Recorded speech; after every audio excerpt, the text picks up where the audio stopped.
नमस्कार साथी।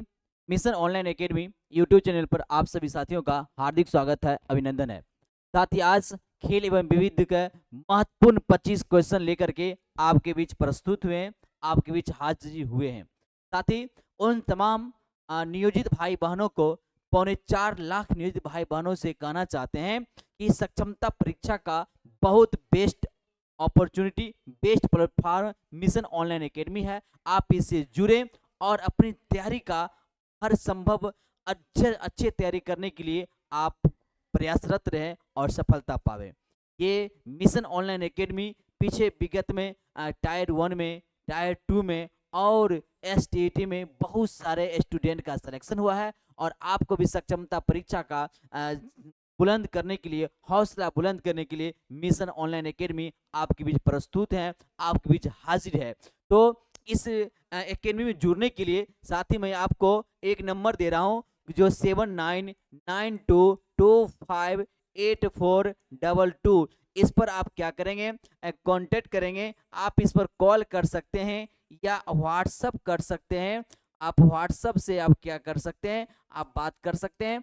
आप इसको इस चैनल में जुड़ सकते हैं और क्लास स्टार्ट है और जल्द से जल्द आप जुड़ें। सभी बैच अलग अलग है। 1 से 5 के लिए अलग सा समय है, 6 to 8 के लिए अलग सा समय है, 9 10 का सभी सब्जेक्ट के लिए अलग है, 11 12 का भी अलग बैच है। आप बिल्कुल साथ ही इसमें जुड़ें और अपनी सफलता को, अपनी ऊंचाई को बुलंद तक पहुंचाएं। और साथ ही आपका इस नव वर्ष में आज का विभिन्न खेल कूद लेकर के 2 शब्द आपको कहना चाह रहे हैं कि खुदा करे हर रात चांद बन के आए, खुदा करे हर रात चांद बन के आए, दिन का उजाला शान बन के आए, कभी न जाए आपकी चेहरे की हंसी, आने वाला दिन ऐसा मेहमान बन के आए, आपके लिए ऐसा मेहमान बन के आए। तो साथ ही मैं कहना चाह रहा हूँ कि आप सक्षमता परीक्षा जो होने वाली है, 4.25 लाख नियोजित भाई बहनों के लिए ये मिशन ऑनलाइन एकेडमी बिल्कुल खरी है और आपको ऊंचाई तक पहुंचाने के लिए सिर्फ आप इससे क्या करेंगे, जुड़ जाएं। और ये वीडियो, ये आज का सेशन अच्छा लगे दोस्तों, आप लाइक करना और शेयर करना न भूलेंगे। लाइक शेयर निश्चित रूप से करेंगे। यदि आपको यह चैनल बहुत अच्छा लगती है तो आप इसका बेल आइकन निश्चित दबाएं, सब्सक्राइब कर बेल आइकन दबाएंगे और अपने दोस्तों के बीच में इसे शेयर करेंगे। तो चलिए साथी, आज का पहला क्वेश्चन की ओर चलते हैं। फर्स्ट क्वेश्चन की ओर चलते हैं। फर्स्ट क्वेश्चन आपके बीच है, ओलंपिक खेल कितने वर्ष के अंतराल पर आयोजित किए जाते हैं। ये खेल से संबंधित है, तो ओलंपिक खेल कितने वर्ष पर आयोजन किया जाता है। ऑप्शन है 2 वर्ष, 3 वर्ष, 4 वर्ष और 5 वर्ष। तो ओलंपिक खेल कितने वर्ष पर आयोजित किया जाता है, तो ओलंपिक का आंसर क्या होगा, 4 वर्षों पर आयोजित किया जाता है। तो पहला प्राचीन ओलंपिक खेल जो है, प्राचीन ओलंपिक, प्राचीन ओलंपिक, ओलंपिक प्राचीन ओलंपिक जो है 776 ईस्वी पूर्व में शुरुआत किया गया। 776 ईस्वी पूर्व में क्या किया गया, इसको शुरुआत किया गया। और आधुनिक ओलंपिक, बिल्कुल ये सब नोट कर लेंगे। आधुनिक ओलंपिक जो है, आधुनिक ओलंपिक, आधुनिक ओलंपिक जो है 1896 से, 1896 से शुरुआत किया गया है। आधुनिक ओलंपिक कब शुरुआत किया गया, 1896 से शुरुआत किया गया। कौन सी तारीख थी, तो 6 अप्रैल था। वह तारीख कौन सा, 6 अप्रैल 1896 को शुरुआत किया, आधुनिक ओलंपिक किया गया था। और जो प्राचीन ओलंपिक जो था, प्राचीन ओलंपिक जो है आपका एथेंस का यूनान में शुरुआत हुआ था। ये प्राचीन ओलंपिक क्या था, एथेंस, एथेंस, एथेंस यूनान में शुरुआत किया गया था, यूनान में शुरुआत किया गया था। ये ओलंपिक से संबंधित था। आप इसे नोट कर लेंगे कि प्राचीन ओलंपिक कब शुरुआत हुआ था, 776 ईस्वी पूर्व हुआ था। कहाँ हुआ था, एथेंस यूनान में हुआ था। और आधुनिक ओलंपिक कब शुरुआत हुआ, 1896 में। कब, 6 अप्रैल 1896 को हुआ था। और उसके बाद प्रत्येक 4 वर्ष पर ओलंपिक की आयोजन किया जाता है। तो प्रत्येक 4 वर्ष पर ओलंपिक की आयोजन किया जाता है। अब जैसे आपको बीत गया है ये 2020, जैसे आपको 2020 जो 2020 2000 आपका जो है 2000 2020 में आपको टोक्यो में होने वाला था। टोक्यो जापान में होने वाली थी या जापान में होने वाली थी, लेकिन ये कोविड के कारण ये 2021 में हुआ है। ये कब हुआ? 2021 में हुआ है। अब जो है 2024 के बाद 2020 के बाद कहाँ हो गया? 2024 यानी इसी वर्ष होने वाली है, इसी वर्ष होने वाली है ओलंपिक। वह कहाँ होने वाली है? तो वह कहाँ होने वाली है? यह पेरिस में होने वाली है। 2024 में कहाँ होने वाली है? पेरिस में। यह पेरिस में आपको 2024 में प्रस्तावित है, इसी वर्ष 2024 में पेरिस में होगी। ये ओलंपिक से संबंधित क्वेश्चन था। आप साथी यदि आप इसमें हैं तो आप राइट डाउन कर सकते हैं, इस ओलंपिक संबंधित महत्वपूर्ण बातें को, महत्वपूर्ण टॉपिक को आप लिख सकते हैं। तो ये आपका है। तो अगला क्वेश्चन, अब आइए अगले क्वेश्चन 2 नंबर प्रश्नों की ओर चलते हैं। 2 नंबर प्रश्न आपका है, 2 नंबर प्रश्न 2 नंबर प्रश्न है कि विश्व मजदूर दिवस किस माह मनाया जाता है? इसमें है 8 अगस्त, 20 दिसंबर, 4 अप्रैल, 11 मई। तो विश्व मजदूर दिवस किस माह मनाया जाता है? किस माह मनाया जाता है? तो 8 अगस्त को नहीं हुआ, 20 दिसंबर का कोई सा दिवस नहीं है, 4 अप्रैल का कोई दिवस नहीं है, 11 मई है। ये 11 मई भी नहीं होगा, ऑप्शन गलत है। तो क्या होगा? 1 मई। विश्व मजदूर दिवस या श्रमिक दिवस, विश्व मजदूर दिवस या श्रमिक दिवस उसी को कहते हैं। तो किस दिन मनाया जाता है? 1 मई को मनाया जाता है। ऑप्शन में नहीं था, आंसर क्या होगा? 1 मई। विश्व मजदूर दिवस कब मनाया जाता है? तो 1 मई को विश्व मजदूर दिवस मनाया जाता है। तो कितने तारीख को? तो 1 मई को विश्व मजदूर दिवस मनाया जाता है। चलिए आगे प्रश्न की ओर चलते हैं। अगला प्रश्न 3 नंबर देखते हैं। आज 25 क्वेश्चन, महत्वपूर्ण क्वेश्चन लेकर उपस्थित हैं। 3 नंबर कहता है किस महापुरुष की जयंती राष्ट्रीय युवा दिवस की क्या चीज? राष्ट्रीय युवा दिवस के रूप में मनाया जाता है। राष्ट्रीय युवा दिवस मनाया जाता है। ऑप्शन महात्मा गांधी, सरदार भगत सिंह, चंद्रशेखर आजाद, स्वामी विवेकानंद। तो आंसर आपका जानते ही होंगे। आंसर क्या होगा आपका? आंसर क्या होगा? तो स्वामी विवेकानंद। आंसर हो स्वामी विवेकानंद। 12 जनवरी को विश्व राष्ट्रीय युवा दिवस मनाया जाता है। कब मनाया जाता है? 12 जनवरी को।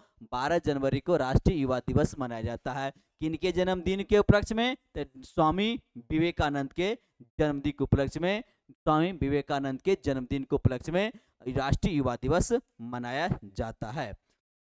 चलिए अगला क्वेश्चन 4 नंबर प्रश्न की ओर देखेंगे। 4 नंबर प्रश्न में देखते हैं कि हितोपदेश नामक पुस्तक के लेखक कौन है? हितोपदेश पुस्तक नामक कौन लेखक है? हितोपदेश नामक पुस्तक लेखक कौन है? विष्णु शर्मा, नारायण पंडित, नागार्जुन, वात्स्यायन। तो क्या कहते हैं? विष्णु शर्मा, नारायण पंडित, नागार्जुन,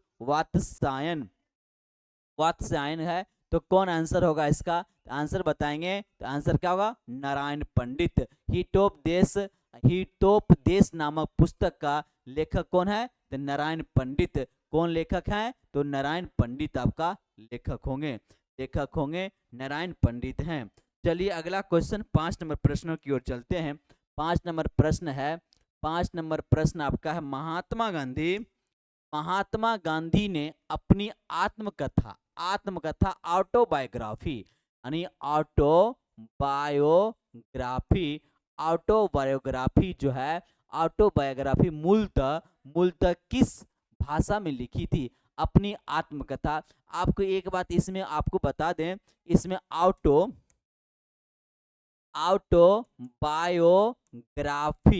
ग्राफी इसका मतलब ये आपको देखेंगे, ये इसका मतलब स्वयं अपनी जीवनी यानी अपनी आत्मकथा स्वयं लिखता है। यानी क्या होता है? स्वयं लिखता है। ये क्या होता है? स्वयं लिखता है। और उसके बाद है सिर्फ बायोग्राफी होगा, यानी बायोग्राफी होगा दी, तो बायोग्राफी होगा। तो ये आपकी आत्मकथा ही होता है। इसमें भी क्या होता है? आत्मकथा ही होती है, लेकिन दूसरे द्वारा लिखा जाता है। लेकिन क्या होता है, दूसरे के द्वारा लिखा जाता है, दूसरे के द्वारा लिखा जाता है, दूसरे के द्वारा लिखा जाता है। ये क्या होता है, दूसरे के द्वारा लिखा जाता है। ये क्या है, ऑटोबायोग्राफी स्वयं द्वारा लिखा जाता है और बायोग्राफी दूसरे से। मेरे बारे आत्मकथा लिखना है तो दूसरे को लिखेंगे तो बायोग्राफी होगा, यानी मैं खुद अपने बारे में आत्मकथा लिखता हूं तो ऑटोबायोग्राफी होगा। तो महात्मा गांधी ने अपनी आत्मकथा स्वयं का यानी ऑटोबायोग्राफी किस भाषा में लिखी थी, लिखा अंग्रेजी में, गुजराती में, मराठी में, हिंदी में। तो उन्होंने किस भाषा में लिखी थी, तो आंसर क्या होगा, अंग्रेजी। आंसर क्या होगा आपका, अंग्रेजी होगा, आंसर होगा अंग्रेजी। अब आपके पास प्रश्न आइए, 6 नंबर प्रश्न देखते हैं। 6 नंबर प्रश्न आपके बीच है। तो कहता है ज्ञानपीठ पुरस्कार किससे संबंधित है, ज्ञानपीठ पुरस्कार किससे संबंधित है, ज्ञानपीठ पुरस्कार किससे संबंधित है, ज्ञानपीठ पुरस्कार किससे संबंधित है, तो साहित्य से, संगीत से, चित्रकला से और चिकित्सा से। तो आंसर ज्ञानपीठ पुरस्कार किससे संबंधित है, तो साहित्य से ज्ञानपीठ पुरस्कार संबंधित है। किससे संबंधित है, साहित्य से।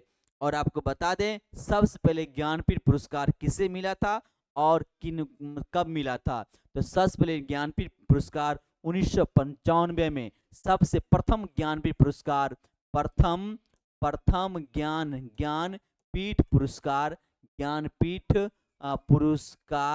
पुरस्कार किनको मिला था, 1995 में, 1995 में जी शंकर कुरूप को, जे शंकर कुरूप को मिला। किसको मिला, जे शंकर कुरूप को मिला था। कब मिला था, 1995 में, 1995 मिला था। अब ज्ञानपीठ पुरस्कार में क्या मिलती है, 11 लाख, 11 लाख नकद रुपया मिलता है, 11 लाख नकद रुपये मिलता है। उसके बाद वाग्य देवी का प्रतिमा मिलता है। क्या मिलता है, वाग्य देवी का प्रतिमा मिलता है। उसके बाद एक प्रशस्ति पत्र मिलता है, प्रशस्ति पत्र मिलता है, एक प्रशस्ति पत्र मिलता है। तो क्या 11 लाख रुपया नगद मिलता है, वाग्य देवी का प्रतिमा मिलता है और एक प्रशस्ति पत्र मिलता है। तो सबसे पहले 1995 में जी शंकर कुरूप को ज्ञानपीठ पुरस्कार मिला था। जी शंकर कुरूप को क्या मिला था, ज्ञानपीठ पुरस्कार मिला था, जी शंकर कुरूप को। तो ठीक है, नेक्स्ट क्वेश्चन आगे आते हैं। अगला क्वेश्चन आपको 7 नंबर प्रश्न की ओर आते हैं। 7वां प्रश्न आपका है, निम्नलिखित में से किस विदेशी नागरिक को भारत रत्न सम्मान प्रदान किया था, किस विदेशी नागरिक। अब आपको जाने कि विदेशी नागरिक है तो बहुत से विदेशी नागरिकों को भारत रत्न का सम्मान मिला था, बहुत से विदेशी नागरिक भारत रत्न का सम्मान मिला था। तो इस ऑप्शन में जो दिया हुआ है उसमें देखेंगे Nelson Mandela, bill Clinton, Adolf Hitler और बोरिंग एल्सिंग। तो इन्हें नहीं मिला था, हिटलर को नहीं मिला था, इन्हें मतलब नेल्सन मंडेला को भी राष्ट्रीय मतलब भारत का जो सर्वोच्च सम्मान है भारत रत्न नेल्सन मंडेला को मिला था। और नेल्सन मंडेला को मिला था, तो नेल्सन मंडेला कब मिला था, 1990 ईस्वी में, 1990 ईस्वी में नेल्सन मंडेला को भारत रत्न पुरस्कार मिला था। और याद रखिए इसी वर्ष डॉक्टर भीमराव अंबेडकर को भी भारत रत्न मिला था। इसी वर्ष डॉक्टर भीमराव अंबेडकर को भारत रत्न, अंबेडकर को भी मरणोपरांत भारत रत्न मिला था। कब, 1990 में।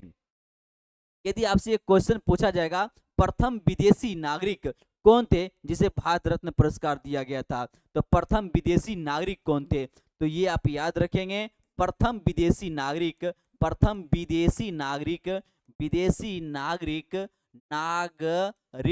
जिसे भारत रत्न मिला था 1987 में खान अब्दुल गफ्फार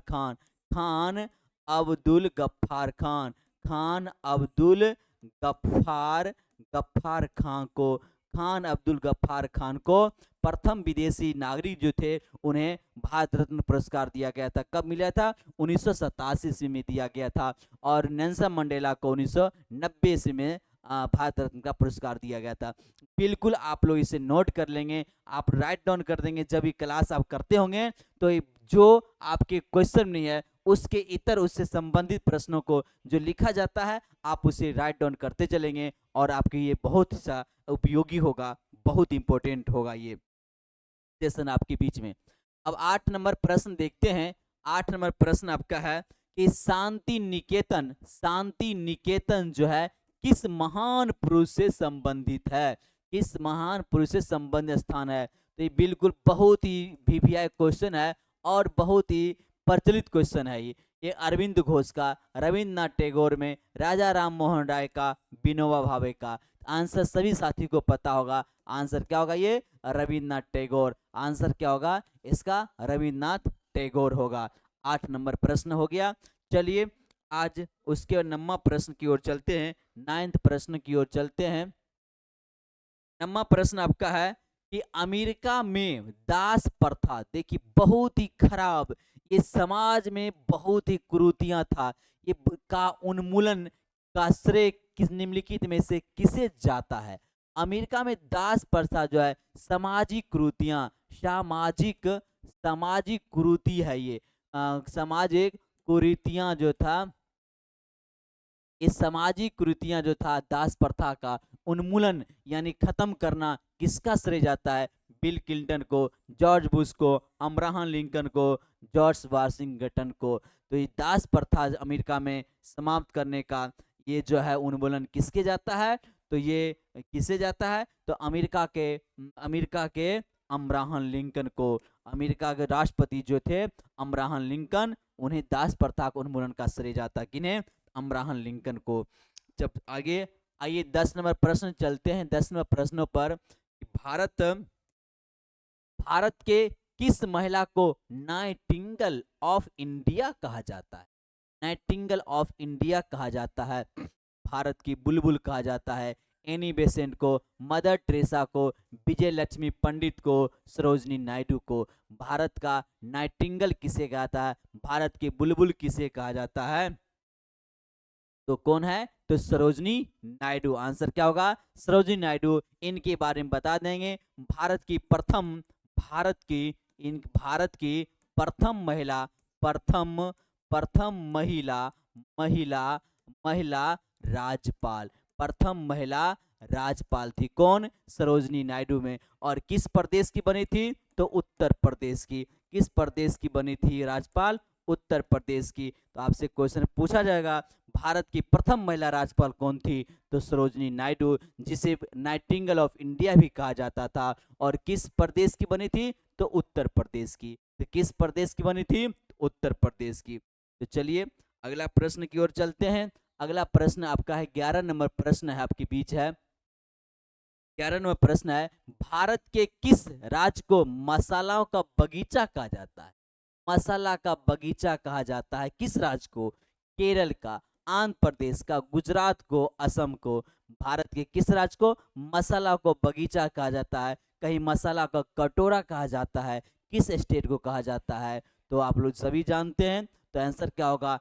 केरल होगा। और यही मसाला के कटोरा के लिए, मसाला के बगीचा के लिए भारत में अंग्रेजों ने या पुर्तगालियों ने बिजनेस करने के लिए आए थे। और ये मसाला कारोबार के कारण आज ये भारत का भी गुलाम हुआ था और वह परिणाम आज़ाद हुआ था बहुत संघर्ष करने के बाद। तो ये किसे कहा जाता था? केरल को कहा जाता है। भारत के किस राज्य को मसाला बगीचा कहा जाता है? तो आंसर क्या होगा? केरल। आंसर क्या होगा? केरल। अब 12 नंबर प्रश्न देखिए। 12 नंबर प्रश्न आपके बीच है। 12 नंबर प्रश्न है किस देश का राष्ट्रीय प्रतीक गुलाब का फूल है? किस देश का राष्ट्रीय प्रतीक गुलाब का फूल है? इराक, सऊदी अरब, ईरान और कुवैत। गुलाब का फूल किस देश का राष्ट्रीय प्रतीक है? गुलाब का फूल किस देश का राष्ट्रीय प्रतीक है? आंसर क्या होगा इसका? आंसर होगा ईरान का। ईरान का यानी ईरान देश का राष्ट्रीय प्रतीक क्या है? गुलाब का फूल है। जैसे भारत का राष्ट्रीय प्रतीक आपको याद रखें, भारत का राष्ट्रीय प्रतीक, भारत का अधिक कहेगा राष्ट्रीय प्रतीक क्या है? प्रतीक जो है, राष्ट्रीय प्रतीक क्या हो गया, तो अब प्रतीक हो जाएगा अशोक स्तंभ, राष्ट्रीय अशोक स्तंभ, स्तंभ, स्तंभ क्या हो जाएगा, ये राष्ट्रीय प्रतीक हो जाएगा, स्तंभ होगा अशोक स्तंभ। यानी राष्ट्रीय फूल नहीं पूछता है, यहाँ राष्ट्रीय प्रतीक है, तो राष्ट्रीय प्रतीक क्या होगा भारत का, तो अशोक स्तंभ होगा, अशोक स्तंभ होगा, राष्ट्रीय प्रतीक होगा। अब आइए 13 नंबर प्रश्न देखते हैं, निम्नलिखित में किस देश का राष्ट्रीय पशु आइबिस है। अब देखिए आइबिस किस देश का, विविध का प्रश्न है, किस देश का राष्ट्रीय पशु आइबिस है। आंसर क्या है, जापान, कनाडा, ऑस्ट्रेलिया और जर्मनी। आपको धीरे धीरे लिख दें, ऑस्ट्रेलिया का राष्ट्रीय पशु क्या है। आप जानते क्रिकेट से यदि खेल कुछ संबंधित है तो आपको बहुत सारा ऐसा क्वेश्चन आएगा। तो ऑस्ट्रेलिया का क्या है, तो कंगारू, कंगारू ऑस्ट्रेलिया क्या है, कंगारू, ऑस्ट्रेलिया का है आपका है कंगारू। और कनाडा क्या है, कनाडा गंजा, गंजा ईगल, गंजा ईगल, कनाडा क्या है गंजा ईगल। तो जापान के क्या है आइबिस, जापान के क्या है आइबिस। तो जापान का जो है राष्ट्रीय पशु क्या है आइबिस है, और कनाडा क्या है गंजा ईगल है, ऑस्ट्रेलिया क्या है कंगारू। आंसर क्या होगा जापान, आंसर ए नंबर हो जाएगा आपका, जापान हो जाएगा। चलिए 14 नंबर प्रश्न की ओर चलते हैं, 14 नंबर प्रश्न की ओर चलते हैं। भारत की पहली सवाक फिल्म, यानी सवाक फिल्म नहीं हो, सवाक नहीं होगा तो पहली क्या होगा, सवाक फिल्म आलम आरा के निर्देशक कौन है। तो भारत की पहली सवाक फिल्म, यानी इसको बोलने वाली फिल्म कहते हैं, यानी बोलती फिल्म कहते हैं। भारत की पहली बोलती फिल्म कौन है, आलम आरा है। आलम आरा के निर्देशक कौन है, इसी में क्वेश्चन रहेगा। भारत की पहली फिल्म, भारत की पहली फिल्म, पहली फिल्म, भारत की पहली फिल्म, फिल्म कौन है, तो फिल्म कौन है राजा हरिश्चंद्र, राजा हरिश्चंद्र, राजा हरिश्चंद्र। जिसका डायरेक्टर कौन थे, डायरेक्टर, डायरेक्टर तो दादा भाई, डायरेक्टर था दादा साहब फाल्के, दादा साहब फाल्के, दादा साहब फाल्के। इसका डायरेक्टर कौन थे, दादा साहब फाल्के, दादा साहब फाल्के राजा हरिश्चंद्र के डायरेक्टर। भारत की पहली फिल्म राजा हरिश्चंद्र है, राजा हरिश्चंद्र। भारत की पहली फिल्म राजा हरिश्चंद्र कब बना था, 1912 में बनी थी। और पहली बोलती फिल्म 1931 में। यह कब बनी थी, यह 1912 में बनी थी, और ये बोलती फिल्म 1931 में बनी थी। इसकी डायरेक्टर कौन था, इसकी डायरेक्टर सत्यजीत राय है, आदेशित ईरानी है, दीपा मेहता, श्याम बेनेगल, आदेशित ईरानी। आलम आरा फिल्म के निर्देशक, जो भारत की पहले बोलती फिल्म थी 1931 बनी थी, उसकी डायरेक्टर कौन था, और आदेशित ईरानी थी। और भारत की पहली फिल्म राजा हरिश्चंद्र था, जब कब बना था 1912 में बना था, उसका डायरेक्टर कौन था, दादा साहब फाल्के थे। आप नोट कर लेंगे, अच्छी ढंग से आप याद कर लेंगे इसको। और आज का सेशन बहुत ही जबरदस्त होने वाली है, और बिल्कुल आप इस पूरे क्लास को देखेंगे, इस स्किप मत कीजिए और क्लास को देखते रहिए। भारतीय अंतरिक्ष अनुसंधान संगठन का मुख्यालय कहाँ है, भारतीय अंतरिक्ष अनुसंधान संगठन। तो क्या होगा, भारतीय अनुसंधान संगठन, भारतीय इंडियन स्पेस, तो इसरो, आप क्या कहेंगे इसको, इसरो का मुख्यालय कहाँ है, इसरो का मुख्यालय कहाँ है, हैदराबाद में, बेंगलोर में, कलपक्कम में, मुंबई में। तो इसरो का मुख्यालय, आप इसरो से बहुत प्रचलित है, और इसरो इस बार तो गजब गजब काम कर रही है। चंद्रयान भी ऐतिहासिक है, फिर आदित्य 1 लॉन्च किया है। तो ये कहाँ किया है, तो कहाँ है ये बेंगलोर, इसका मुख्यालय कहाँ है, बेंगलोर है, बेंगलोर है, जिसको बेंगलुरु भी कहते हैं। कहाँ है, बेंगलोर। अब आइए 10 क्वेश्चन और आपके बीच है, 10 मिनट में खत्म हो सकती है। देखिए आगे, भारत का प्रथम परमाणु ऊर्जा रिएक्टर कौन है, भारत का प्रथम परमाणु ऊर्जा रिएक्टर कौन है, अप्सरा, एप्पल, अपोलो 11, आर्यभट्ट। आंसर क्या होगा इसका, बहुत इजी क्वेश्चन आपका है। तो कौन आंसर होगा, भारत का प्रथम परमाणु रिएक्टर कौन है, अप्सरा। आंसर क्या होगा? ए नंबर अप्सरा होगा आपका आंसर। 17 नंबर प्रश्न देखेंगे। 17 नंबर प्रश्न कहता है विश्व की सबसे ऊंचाई पर स्थित दूरबीन वेधशाला कहाँ है? अब देखिए दूरबीन वेधशाला विश्व की सबसे ऊंचाई पर स्थित दूरबीन वेधशाला कहाँ है आपको बताना है। भारत में, अमेरिका में, रूस में, जापान में। अब देखिए विश्व की सबसे ऊंचाई पर दूरबीन वेधशाला कहाँ है? तो कहाँ है ये विश्व में सबसे अधिक ऊंचाई पर? आंसर क्या होगा? इंडिया अर्थात भारत में। आंसर क्या होगा? भारत में। दूरबीन वेधशाला कहाँ है? भारत में। अब आइए प्रश्न 18 नंबर प्रश्न देखेंगे। भारत में रेलवे का सबसे लंबा प्लेटफार्म निम्नलिखित में से कौन सा है? हाजीपुर, मुगलसराय, गोरखपुर, खड़गपुर। आपको बता दें साथियों कि गोरखपुर पहले था, उसके बाद खड़गपुर हो गया। ये दोनों में सबसे लंबा प्लेटफार्म में कंपटीशन था, लेकिन उस सभी से आगे अब आपको निकल गया है हुबली रेलवे स्टेशन, जो कर्नाटक में है। वो कहाँ है? अब कौन हो गया? हुबली। हुबली हो गया। ये कहाँ है? कर्नाटक में है। कर्नाटक में है। ये भारत का सबसे, इस ऑप्शन में से कोई नहीं होगा। हुबली कर्नाटक में है, जो 1.5072 किलोमीटर है। यानी इसकी लंबाई कितना है? 1.507 किलोमीटर है। ये ऑप्शन में से कोई ऑप्शन नहीं होगा। आंसर अभी वर्तमान में आंसर क्या होगा? हुबली कर्नाटक में है। कौन रेलवे स्टेशन सबसे प्लेटफार्म सबसे लंबी है? तो कौन है? हुबली। कहाँ है? वो कर्नाटक में है। गोरखपुर और खड़गपुर के पीछे छोड़ चुका है। अब आइए 19 नंबर प्रश्न देखते हैं। भारत में क्षेत्रफल की दृष्टि से सबसे छोटा केंद्र शासित प्रदेश कौन सा है? अब केंद्र शासित प्रदेश हम आपको याद दिलाएंगे। वर्तमान में राज्य कितना है? राज्य आपका 28 राज्य है। और केंद्र शासित प्रदेश, केंद्र केंद्र शासित प्रदेश आपका जो है, केंद्र शासित प्रदेश की संख्या कितना है? अब मात्र कितना है? 8 रह गया है। कितना है? 8 रह गया है। तो सबसे छोटा कौन है? अंडमान निकोबार द्वीप समूह, लक्षद्वीप, दिल्ली, इनमें से कोई नहीं। आंसर क्या होगा? लक्षद्वीप। इसका आंसर सबसे छोटा केंद्र शासित प्रदेश कौन होगा? तो लक्षद्वीप होगा। क्या होगा? लक्षद्वीप आपका आंसर होगा। चलिए अगला प्रश्न की ओर चलते हैं। अगला प्रश्न 20 नंबर प्रश्न है। 20 नंबर, इसके बाद मात्र 5 क्वेश्चन बचेगी आज की सेशन में। स्वतंत्र भारत के प्रथम राष्ट्रपति निम्न में से कौन थे? अब बहुत बहुत इजी क्वेश्चन भाई आपके बीच में।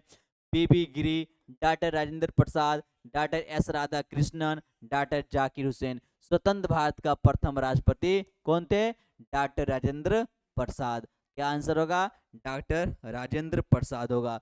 और आपको ये याद रखिएगा कि लगातार 2 बार अपने कार्यकाल को पूरा करने वाला कौन थे? तो यही आंसर होगा कि डॉक्टर राजेंद्र प्रसाद 2 बार कार्यकाल पूरा करने वाले। और राष्ट्रपति कब बने थे ये?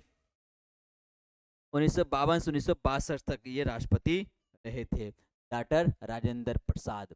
अब आई इसरो की चर्चा करें तो आ गया। इसरो का पूर्ण रूप क्या है? ए से तो आप जानते हैं, आई से क्या? इंडियन। इंटरनेशनल नहीं होगा, इंटरनेशनल नहीं होगा। अब इंडियन हो गया। अब इंडियन। एस से क्या? स्पेस। स्पेस तो स्पेस साइंटिफिक नहीं होगा, तो क्या होगा? Indian space research organisation. ISRO का फुल फॉर्म क्या होगा? इंडियन स्पेस रिसर्च ऑर्गेनाइजेशन, भारतीय अंतरिक्ष अनुसंधान संस्थान। आंसर क्या होगा इसका? होगा हिंदी क्या होगा? भारतीय अंतरिक्ष अंतरिक्ष अंतरिक्ष अनुसंधान संस्थान। अनुसंधान अनुसंधान संस्थान। क्या होगा? संस्थान। संस्थान, भारतीय अंतरिक्ष अनुसंधान संस्थान। ये क्या है? रिसर्च। रिसर्च मतलब क्या होता है? अनुसंधान। और सर्च मतलब क्या होता है? खोज।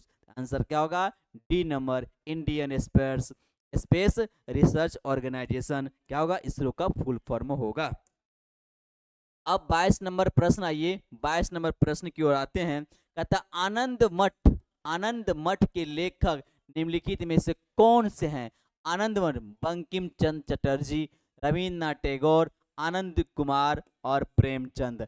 आनंद मठ के लेखक कौन? आनंद मठ एक क्या है? बुक है। आप याद रखिएगा। कोई लोग साथी कहेंगे आनंद मठ एक जगह है, जैसे शांति निकेतन एक जगह की नाम है, ऐसे शांत आनंद मठ एक जगह की नाम नहीं है। आनंद मठ क्या है? एक बुक है, जिसका रचयिता कौन है? जिसका रचयिता बंकिम चंद्र चटर्जी है। और आनंद मठ बुक में ही वंदे मातरम का राष्ट्रीय गीत जो है आनंद मठ से ही लिया गया है। वंदे मातरम जो राष्ट्रीय गीत है वो किससे लिया गया है? आनंद मठ से ही लिया गया है। तो ये आपको आंसर क्या होगा? ए नंबर क्या होगा? ए नंबर आपको बंकिम चंद्र चटर्जी होगा। ए नंबर। अब आइए 23 नंबर प्रश्न देखते हैं। 23 नंबर प्रश्न आपके बीच है। 23 नंबर प्रश्न देखते हैं। 23 नंबर प्रश्न कहता है इनकलाब इनकलाब इनकलाब जिंदाबाद के नारे किसने किससे लोकप्रिय था? इनकलाब जिंदाबाद का नारा किसने लगाया था? किसने लगाया था? सरदार भगत सिंह ने, चंद्रशेखर आजाद ने, अफजल उल्लाह ने, इकबाल ने। तो सरदार इनकलाब इनकलाब जिंदाबाद नारा किसने लगाया था? तो सरदार वल्लभ ने। चंद्रशेखर आजाद ने किसने क्या लगा कहा था? अफजल उल्लाह ने क्या कहा था? इकबाल ने क्या कहा था? तो इनकलाब जिंदाबाद किसने कहा था? सरदार भगत सिंह ने। किसने कहा? सरदार भगत सिंह ने कहा। आंसर क्या होगा? आंसर नंबर आपका ए हो जाएगा। उसके बाद बताएंगे 24 नंबर में दक्षिण सार्क चार का मुख्यालय कहाँ स्थित है? चार का मुख्यालय दक्षिण कहाँ स्थित है? दिल्ली में, ढाका में, काठमांडू में, कोलंबो में। ये दिल्ली इंडिया की राजधानी है, ढाका की राजधानी, काठमांडू नेपाल की राजधानी, ये क्या ढाका हो गया, बांग्लादेश की राजधानी, और कोलंबो की राजधानी। आंसर क्या होगा इसमें? नेपाल की राजधानी काठमांडू में सार्क का मुख्यालय है। कहाँ सार्क मुख्यालय है? तो आपको नेपाल की राजधानी काठमांडू में, नेपाल की राजधानी काठमांडू में किसका मुख्यालय है? सार्क का मुख्यालय है, दक्षिण का मुख्यालय है। आज के सेशन का लास्ट प्रश्न आपके बीच में प्रस्तुत है। लास्ट क्वेश्चन 25वां क्वेश्चन है कि निम्नलिखित में से विरोध का प्रतीक क्या है? निम्नलिखित में से विरोध का प्रतीक क्या है? हरा झंडा, पीला झंडा, नीला झंडा और काला झंडा। हरा झंडा क्या होता है? यातायात चलने का,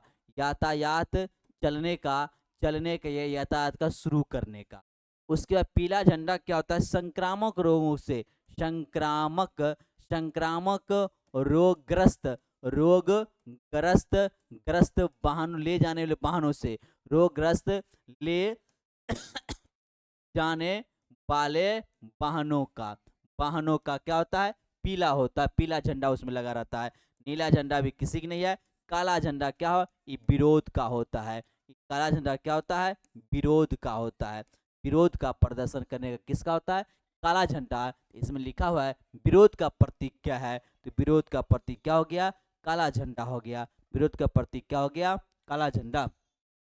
मैं तमाम साथियों से आग्रह करना चाहता हूं, उन तमाम नियोजित भाइयों बहनों से, यदि आज की क्लास अच्छा लगता है, अच्छा लगे तो आप लाइक और निश्चित रूप से अपने साथियों में भी शेयर करेंगे, और सब्सक्राइब करके बेल आइकन को दबाना न भूलेंगे। जो साथी नए हैं निश्चित रूप से सब्सक्राइब करके बेल आइकन को दबा देंगे। और आने वाला एग्जाम, सक्षमता परीक्षाओं के एग्जाम के लिए यह मिशन ऑनलाइन एकेडमी आपके लिए अच्छी तैयारियों के लिए दृढ़ प्रतिज्ञ है। प्रत्येक सब्जेक्ट वाइज तैयारी किया जाएगा, और विशेष जानकारी के लिए आपको बार बार कहा जाता है 7992258422 पर क्या करेंगे? आप कॉल कर सकते हैं, व्हाट्सएप करके इसकी पूरी जानकारी ले सकते हैं। तो आज की क्लास इतना ही, इसी और आशा और उम्मीद से कि आप लोग बहुत अच्छे ढंग से समझे होंगे और आज का क्लास बहुत अच्छा लगा होगा। Thank you, best of luck.